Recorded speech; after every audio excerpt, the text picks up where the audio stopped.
eventually the old man lost his patience. So here's another person who's a KY. He puts his bag on the seat beside him, and he doesn't realize that his bag is blocking the seat.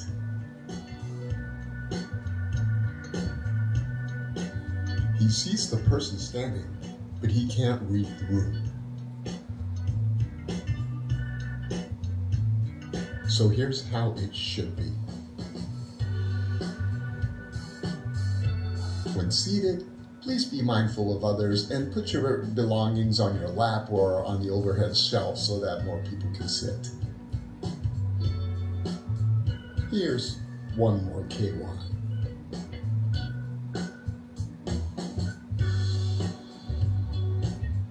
Only if he could scoot over a bit and had his legs closed, then another person could sit. Actually, the person shouldn't be sitting in such an arrogant way, but at least he understood what was going on.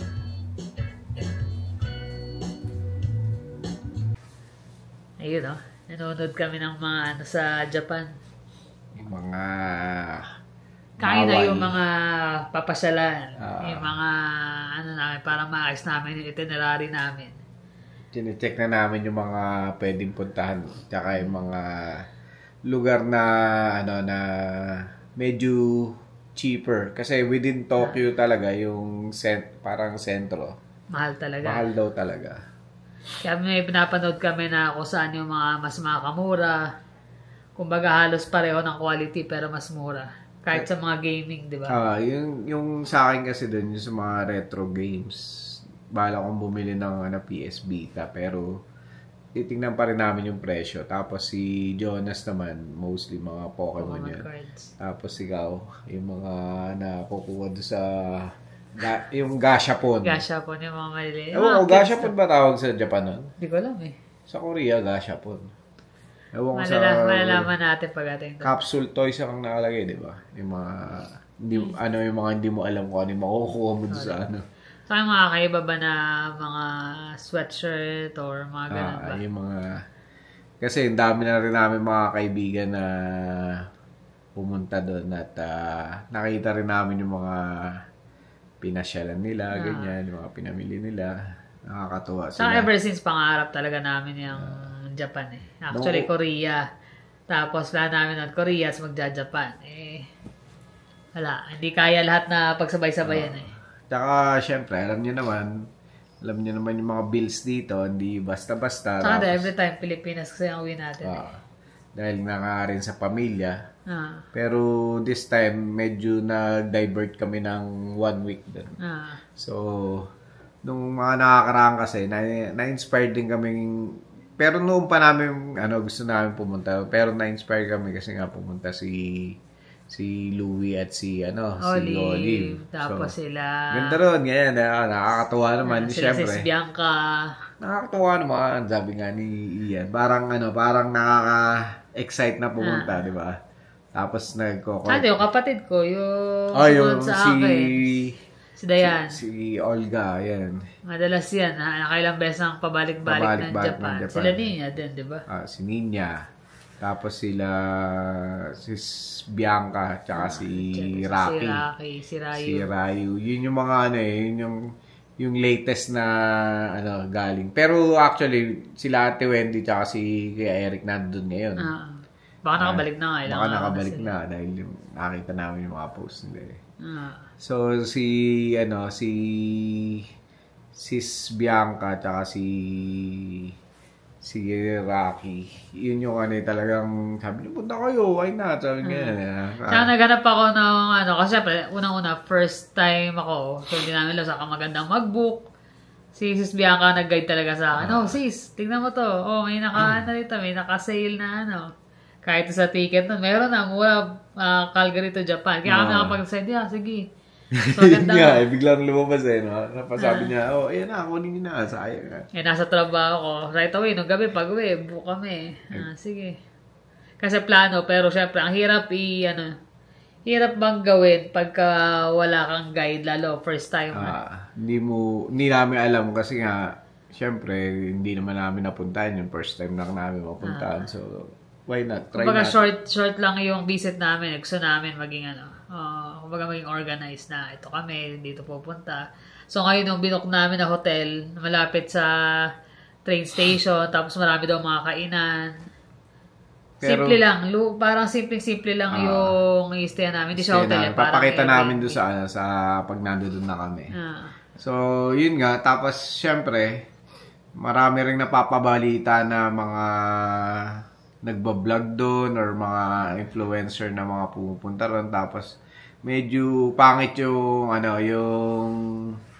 yung reflection nila doon sa mga locals doon kasi kagaya ng mga naglalambitin sa meron ako nakita yung naglalambitin siya doon sa papunta doon sa temple syempre sacred ground ng mga Japanese yun tapos meron yung mga naghaharutan sa train yung nagkukulit parang mga prank ba na yung mga prank na gano'n syempre hindi naman sanay yung mga locals Japanese mga locals. Tapos, meron pa nga ako nakita yung binato niya ng yelo yung nagsha-shovel na Japanese. Nagsha-shovel sa tinamahan dito pumatok nga yung labi Tapos, ganun siya.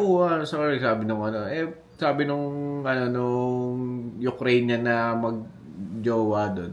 Sabi niya, binato mo Negro yung yung nambato tiga New York Tapos sabi niya, ba't binato mo? Assault na yun Tingnan mo, may blood na siya sa bibig. Sabi niya, hindi naman, joke lang yun, parang biro lang.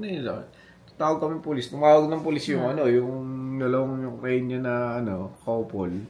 Kasi ayaw pansinin nung Japanese na local. Kumbaga, hindi siya nag-react masyado. Parang, sige na, parang okay lang.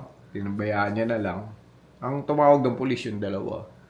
Yeah. Tama, yun. Dapat sa'yo, gaya niya, papasyal ka. Maging respectful tayo respectful sa mga batas nila ron. Kaya actually, nanood kami ngayon kasi sabi nila, pag nasa Japan daw, kailangan tahimik, kailangan daw yung basura mo, huwag mo itatapon lang basta sa mga basurahan. Yun, number Wala 1. raw mga basurahan doon Walang mga basurahan, actually sa mga kainan lang or sa mga convenience store. Kaya nga daw, hindi nila na habang naglalakad ka kumakain. Kung kakain ka, doon ka kumain mismo sa bibili. Pero may, meron silang malaking reason kaya nila pinagtatanggal yun. Number 1 daw yung nangyaring terrorist attack. Alam ko, nabalita yun dati. May 19 something? Parang 80s yun 80s or early 90s. Parang may, alam mo yung anthrax dati na uso.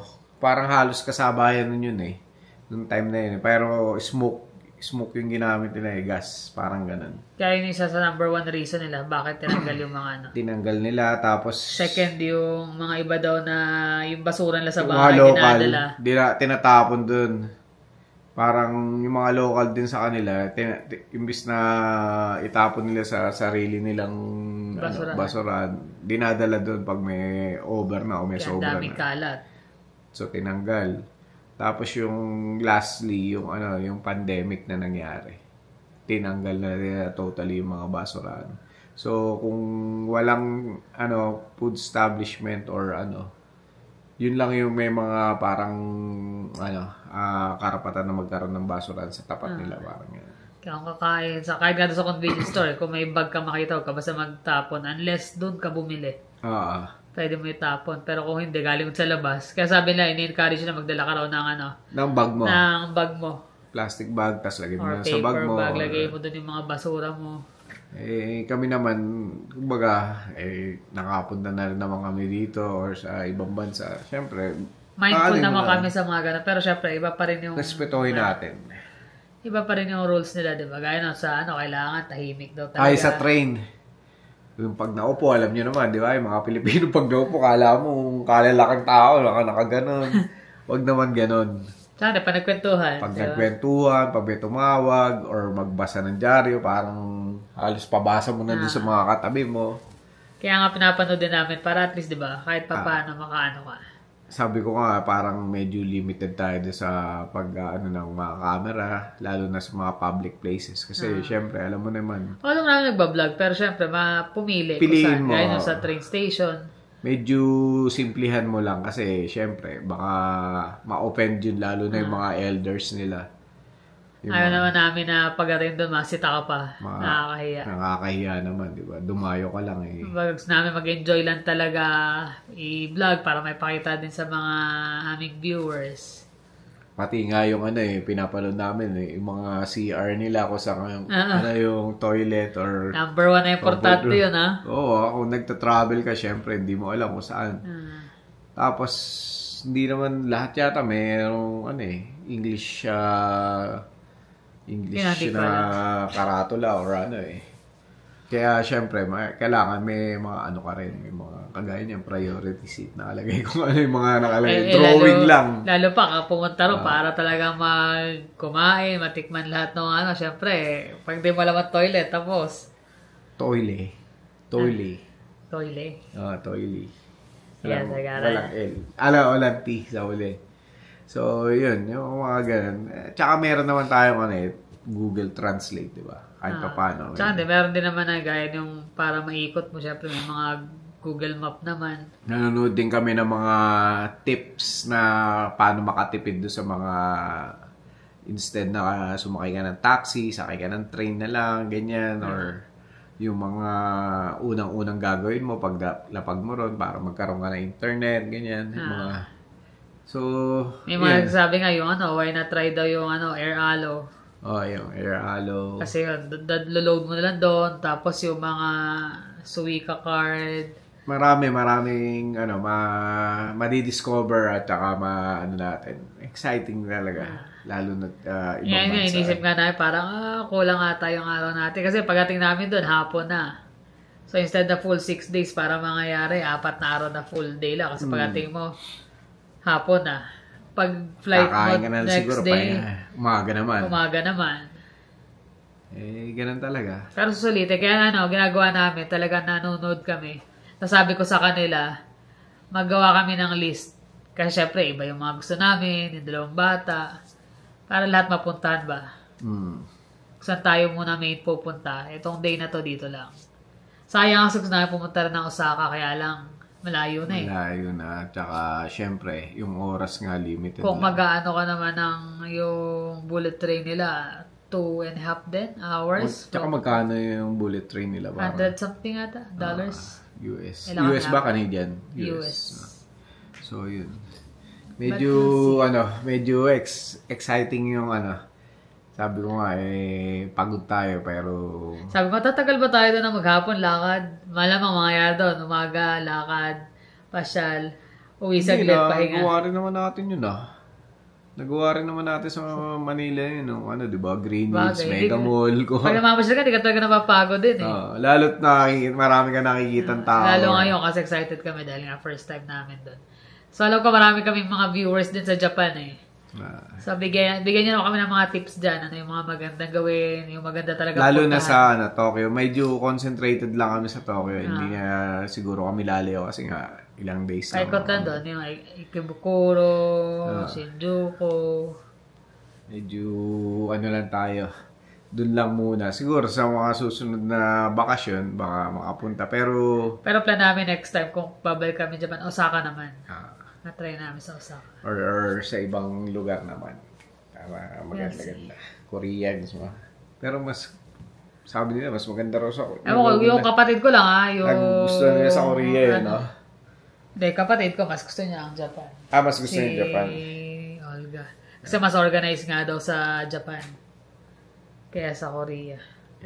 Pero hanggat ikaw, nakapag-Korea ka na, hindi pa ako naka-Korea. So, makakompare mo pag pumunta ng Japan.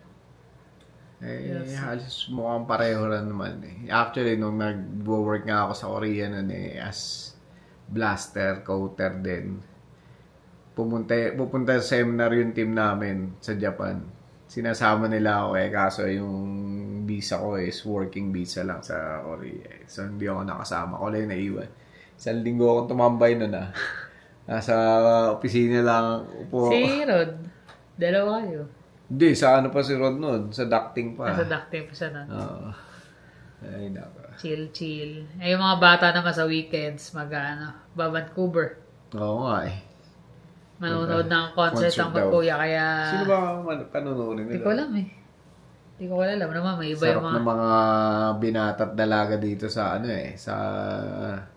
ibang bansa or dito sa Canada kasi syempre meron kang kalayaan talaga na tsaka yung feeling safe ka na hindi ka gaya sa Pilipinas medyo medyo limited pa pero marami na rin kasi dami nagta-travel sa Pinas. Hindi, yung ibig sabihin mga concert yung concert nakakatakot nga kasi diba dito sila Jonas ngayon nga Friday hanggang Sunday sila sa Vancouver pa. Kaya solo namin ang bahay. Sabi nga namin mag-iingat kasi nga, di ba, may mga stabbing na nangyayari doon or may mga tent city doon. Umiiwas na sila. Ito pa naman magkuyan to, makulit pag silang dalawa lang. Ma-explore din yan kung saan. Punta rito, kain dito. Kaya din dalawa na yan First time na dalawa silang aalis. Kasi last year, nanood si Jonas ng concert pero siya lang at saka yung mga barkada niya. Ngayon naman silang dalawa lang ba? Or may mga kasama rin sila? Nagpaplano sumama daw pero baka hindi. Kaya dalawa silang pumunta. Medyo late na. Okay lang. Banding ng magkuya yun. Kaya sa grocery day, sabi ko, samahan niyo muna ako mag-grocery kasi mag-isa lang ako. Agaan na lang natin kasi alas 2 ang flight nila Ay, nako. At saka bukas medyo kabado din ako. Bukas yung kanyang abdomen at saka pelvic. Pelvic na ultrasound. Kung ano-ano mga pinapagawa So, pina-appointment ko yun Yung kailangan niya mag-fasting sa abdomen. Kailangan daw 6 hours fasting. Gaya may pasok siya bukas. Lata na yun. Siya maga. Sabi ko, patay. Sabi ko, kaya mo ba? Kaya naman daw niya. Sabi ko, kailangan makakain ka before 9 o'clock. Kailangan last na kaya mo is 9. Yung sa pelvic naman, sabi, kailangan daw mga 1:30 umihi na siya. Tapos uminom siya ng 1 litrong tubig. Tapos i-hold mo yung, kahit hinghi ka na, huwag kang antay mo hanggat sabihin ng technician na, okay, sige, pwede ka nang umihi. Kaya kailangan Sabi niya, kaya ko ba yun? Ay, na. Madali pa na ito. Pagka naiihi na, hindi naman pakali. Sabi ko, bahala na. Sabi ko, testingin mo kasi pagka, sayang naman. Tapos uwi nga ako di ba last week ganun din, umuwi din ako ng maaga. Tapos before din, umuwi din ako ng maaga. 3 linggo sunod-sunod 3 na. Sabi ko, papakita ko sa kanya yung Yung, may appointment naman yung talaga appointment ko. Tapos nung nakaraan naman, nag-book. Yung pala yung araw na nag-book kami ng appointment ba? Or, sa doktor. Diba? Sa doktor. Ito kasi yung mga appointment na to, lalo pag kumuha ng, hirap mo yung, schedule mo. Pag nilagpasan mo yan, medyo mahirap mag-reschedule Gaya nun sa beam na, na pupunta niya ang diagnostic na, yun? Weekdays lang bukas. Saturday, Sunday, sarado. So, kailangan sa hapon lang. May pasok naman. Pinaka-late nilang may bibigay 3 o'clock. Diba? Buti nga, mabait yung kausap ko rin doon yung nahanapan. Ako next week pa sa mammogram. Medyo tayo ngayon sunod-sunod na... Dati nag-busy kami, inahan namin na before magbakasyon. Makuha na namin yung mga results. Para alam namin yung limit namin kung kakain man kami. Mahirap na mamaya, tapos kain. Pero nung last nga, sa kanya, okay naman yung dugo niya. Ako naman, lagi naman maganda ang blood pressure ko. Okay din naman ang kagabi. So, mahinam din na ako kagabi. Mga ilang araw na to na, okay yung mga niya. Since nga nung nag-exercise kami sa gabi. Malaking bagay exercise. Bukod sa bawas, dati kasi bawas, pero wala kaming exercise. Minsan lakad-lakad lang, walking.